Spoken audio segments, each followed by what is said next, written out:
Assalamualaikum warahmatullahi wabarakatuh. Perkenalkan, nama saya Nur Syifa Setiotami, NPM 0371171144. Di sini saya akan menjelaskan mengenai hak dan kewajiban warga negara. Kita pasti tahu bahwa hak dan kewajiban warga negara ini sangat familiar sekali di dalam kehidupan kita. Bahkan, kewajiban dan hak warga negara ini pasti selalu saja beriringan.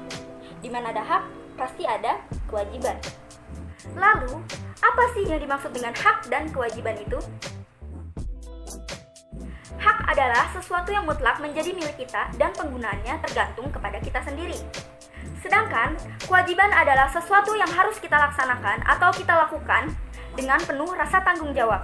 Dalam hal ini, hak dan kewajiban harus kita lakukan dengan seimbang. Artinya, bahwa dalam kehidupan sehari-hari kita harus bisa mendahulukan kewajiban. Setelah itu baru kita bisa menuntut hak kita. Hak akan sulit kita terima jika kita tidak melaksanakan kewajiban. Makanya kita perlu melaksanakan kewajiban. Maka dari itu, keseimbangan dalam pelaksanaan hak dan juga kewajiban adalah hal yang sangat penting untuk kehidupan bermasyarakat, berbangsa, dan juga bernegara. Lalu, siapa sih yang akan menjalankan kewajiban dan menuntut hak itu? Yang pasti adalah warga negara.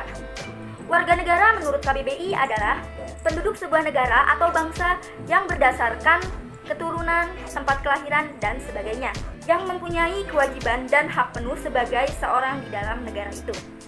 Sedangkan menurut Undang-Undang Dasar 1945 pada pasal 26 yang berbunyi bahwa warga negara adalah bangsa Indonesia asli dan bangsa lain yang disahkan oleh undang-undang sebagai warga negara. Lalu, apa saja sih hak dan kewajiban warga negara itu? Nah, sekarang kita akan bahas hak warga negara. Hak warga negara ini ada banyak sekali. Yang pertama, hak persamaan kedudukan di dalam hukum dan juga pemerintahan. Hak tersebut terdapat dalam pasal 27 ayat 1 yang berbunyi, segala warga negara bersamaan kedudukannya di dalam hukum dan pemerintahan, dan wajib menjunjung hukum dan pemerintahan itu dengan tidak ada kecualinya. Dengan melihat pasal 27 ayat 1 ini, kita bisa tahu bahwasannya baik itu para pengusaha, petani, buruh, karyawan biasa, ataupun karyawan pegawai negeri sipil, mereka mempunyai kedudukan yang sama di muka hukum. Baik itu gender dari perempuan dan laki-laki, mereka juga sama di muka hukum. Jadi tidak ada orang yang istimewa dan kebal terhadap hukum. Selain itu, kita juga berhak untuk mendapatkan jabatan dalam pemerintahan, baik itu laki-laki maupun perempuan. Namun, hak itu tentu saja tidak datang dengan sendirinya. Perlu perjuangan terlebih dahulu. Misalnya ketika kita ingin menjadi presiden atau ingin menjadi gubernur, maka kita juga harus berjuang terlebih dahulu, misalnya dengan mengikuti persyaratan-persyaratan sebagai gubernur. Lalu, hak kedua, yaitu hak untuk mendapatkan pekerjaan dan penghidupan yang layak. Hak tersebut terdapat dalam pasal 27 ayat 2 yang berbunyi bahwa tiap-tiap warga negara berhak mendapatkan pekerjaan dan penghidupan yang layak bagi kemanusiaan. Ketentuan pasal ini merupakan asas dalam keadilan sosial. Lalu, yang ketiga itu adalah hak kemerdekaan berserikat, berkumpul, dan juga mengemukakan pendapat. Hak tersebut terdapat pada pasal 28 Undang-Undang Dasar 1945. Di mana hak ini membuat semua orang atau semua warga negara ini menjadi bebas untuk mengemukakan pendapat, berkumpul, dan juga berserikat. Misalnya ingin membuat suatu organisasi, maka kita diperbolehkan atau memiliki hak untuk melakukan sebuah organisasi itu. Kemudian hak yang keempat, yaitu kemerdekaan dalam memeluk agama dan beribadah sesuai keyakinannya masing-masing. Hak tersebut terdapat pada pasal 29 Undang-Undang Dasar 1945. Maka berdasarkan ketentuan ini, ketika kita menjalankan ibadahnya itu merupakan kewajiban, dan kita mendapatkan jaminan dari negara itu merupakan hak kita. Lalu hak yang kelima, yaitu hak untuk ikut serta dalam upaya pembelaan negara. Hak tersebut diatur dalam pasal 30 ayat 1 dan 27 ayat 3 yang menyatakan bahwa setiap warga negara berhak dan wajib ikut serta dalam upaya pembelaan negara. Oleh karena itu, setiap warga negara berhak untuk menuntut perlindungan kepada negara. Selanjutnya hak yang keenam, yaitu hak untuk mendapatkan pengajaran. Hak tersebut terdapat pada pasal 31 Undang-Undang Dasar 1945 ayat 1 yang berbunyi bahwa setiap warga negara berhak untuk mendapatkan pendidikan.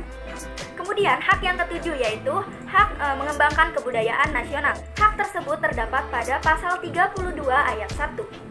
Pada pasal tersebut, setiap daerah mempunyai haknya masing-masing untuk mengembangkan kebudayaannya. Misalnya mengembangkan tarian daerah, kebudayaan daerah lainnya seperti bahasa, ataupun kesenian-kesenian daerah. Nah, selanjutnya hak yang ke-8, yaitu hak untuk mendapatkan kesejahteraan sosial, di mana hak ini terdapat dalam pasal 34 Undang-Undang Dasar 1945 yang terdapat pada ayat 1, ayat 2, dan juga ayat 3. Pada ayat 1 menyatakan bahwa fakir miskin dan anak-anak terlantar dipelihara oleh negara. Kemudian pada ayat 2 menyatakan bahwa negara mengembangkan sistem jaminan sosial bagi seluruh rakyat dan memberdayakan masyarakat yang lemah dan tidak mampu sesuai dengan martabat kemanusiaan. Selanjutnya pada ayat 3 menyatakan bahwa negara bertanggung jawab atas penyediaan fasilitas pelayanan kesehatan dan fasilitas pelayanan umum yang layak. Nah, setelah tadi kita membahas tentang hak apa saja yang dimiliki oleh warga negara, maka sekarang kita akan membahas kewajiban warga negara, di mana warga negara ini perlu dan harus sekali untuk melaksanakan kewajiban tersebut. Apa saja sih kewajiban dari warga negara ini? Yang pertama, warga negara wajib untuk menjunjung hukum dan pemerintahan. Kewajiban tersebut terdapat pada pasal 27 ayat 1 Undang-Undang Dasar 1945 yang berbunyi bahwa segala warga negara bersamaan kedudukannya di dalam hukum dan pemerintahan dan wajib menjunjung hukum dan pemerintahan itu tanpa ada kecualinya. Dengan demikian, maka setiap warga negara ini mempunyai kewajiban untuk tunduk dan taat terhadap hukum dan juga peraturan pemerintahan. Kemudian kewajiban yang kedua, yaitu wajib ikut serta dalam upaya pembelaan negara. Kewajiban tersebut terdapat pada pasal 23 Undang-Undang Dasar 1945 yang berbunyi sebagai berikut. Keutuhan keselamatan bangsa dan negara adalah tanggung jawab warga negara Indonesia. Maka dari itu, semuanya mempunyai kewajiban untuk membela negara, baik itu rakyat biasa maupun rakyat sipil. Nah, selanjutnya kewajiban yang ketiga, yaitu wajib untuk menghormati hak asasi manusia. Kewajiban tersebut terdapat pada pasal 28J ayat 2. Kemudian kewajiban yang keempat, yaitu wajib tunduk pada pembatasan yang ditetapkan oleh undang-undang untuk menjamin pengakuan dan penghormatan atas hak dan kebebasan orang lain. Nah, implementasi pada pasal ini misalnya setiap orang itu boleh untuk mengemukakan pendapat atau melakukan demonstrasi di muka umum. Namun, hal tersebut perlu kita sadari bahwasannya kita wajib untuk mengikuti aturan dari pemerintah dan juga wajib tunduk terhadap aturan atau pembatasan yang terdapat pada undang-undang. Selanjutnya kewajiban yang kelima, yaitu kewajiban untuk ikut serta dalam usaha pertahanan dan keamanan negara. Kewajiban tersebut terdapat pada pasal 30 ayat 1 Undang-Undang Dasar 1945. Nah, dalam hal ini pertahanan dan keamanan itu memiliki perbedaan, tetapi tidak bisa dipisahkan. Perbedaannya adalah bahwa pertahanan lebih cenderung berorientasi pada ancaman, tantangan, hambatan, dan juga gangguan dari luar. Sedangkan kalau keamanan itu lebih cenderung datang dari dalam. Dan selanjutnya yang terakhir yaitu kewajiban dalam mengikuti pendidikan dasar yang terdapat dalam pasal 31 ayat 2 Undang-Undang Dasar 1945 yang menyatakan bahwa setiap warga negara wajib mengikuti pendidikan dasar dan pemerintah wajib untuk membiayainya. Yang dimaksud dalam pendidikan dasar ini adalah sekolah dasar yang terjadi selama 6 tahun dan juga sekolah menengah pertama yang terjadi selama 3 tahun. Jadi dihitung-hitung selama 9 tahun pendidikan dasar.